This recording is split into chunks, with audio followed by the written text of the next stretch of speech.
तो यहाँ पर हम बात करें रेट ऑफ एक्सचेंज की तो हो गई। अब बात करेंगे रेट ऑफ ड्यूटी हमें कौन सी लेनी है, क्योंकि ड्यूटी भी ना क्वेश्चन में बहुत सारी दी होती है। 46 की बिल ऑफ एंट्री का फाइल की उसकी ड्यूटी दी होती है, 68 की बिल ऑफ एंट्री का फाइल की उसकी ड्यूटी दी होती है। तो कौन सी रेट ऑफ ड्यूटी हमें लेके चलनी है वो थोड़ा बहुत ध्यान सुनना।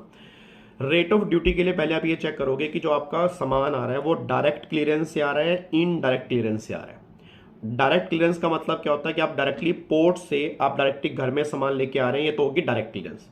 आप पहले सामान वेयर हाउस में लेके गए, वेयर हाउस से घर में सामान आ रहा है, वो इनडायरेक्ट क्लियरेंस है।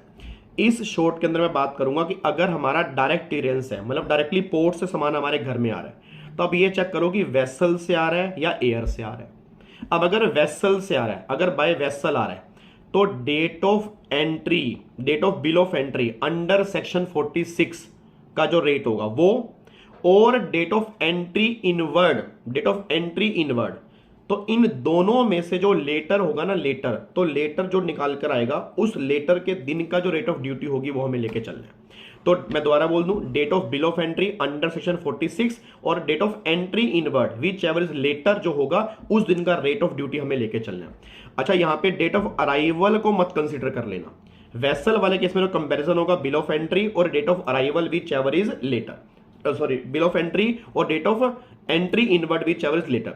जब बात करूंगा बाय एयर सामान आ रहा है, तो बाय एयर वाले केस में जिस दिन आपने बिल ऑफ एंट्री फाइल की होगी 46 वाली और डेट ऑफ अराइवल, क्योंकि बाय एयर वाले केस में एंट्री इनवर्ड होता ही नहीं है। याद है मैंने कहा था एंट्री इनवर्ड वेसल वाले केस में होता है।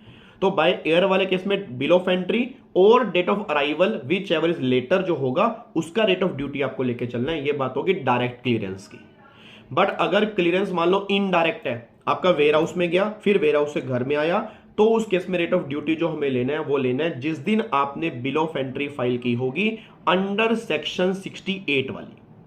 जिस दिन आपने बिल ऑफ एंट्री फाइल की होगी अंडर सेक्शन 68 वाली, उस दिन का रेट ऑफ ड्यूटी हमें लेके चलना है। अराइवल और एंट्री इनवर्ड इस केस में कंसीडर नहीं करना।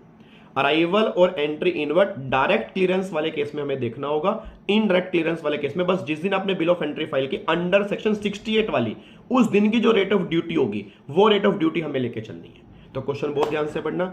इस शॉर्ट को दोबारा पीछे करके 2-3 बार सुन लो, थोड़ा सा कंफ्यूजिंग है बट ये समझना बहुत जरूरी है। कस्टम की क्लास में बहुत बढ़िया क्रक्स मैंने डायग्राम बनवाया था, अगर वो नोट्स हैं एक बार वहां से देख लो, नहीं तो इसी शॉर्ट को अगर 2-3 बार सुन लोगे तो मैं समझ में आ जाएगा कि रेट ऑफ ड्यूटी हमें लेना कौन सा है। बाकी फिर भी कंफ्यूजन हो कमेंट बॉक्स में डाल देना, कोशिश करूंगा वो कंफ्यूजन दूर करने की। जय हिंद।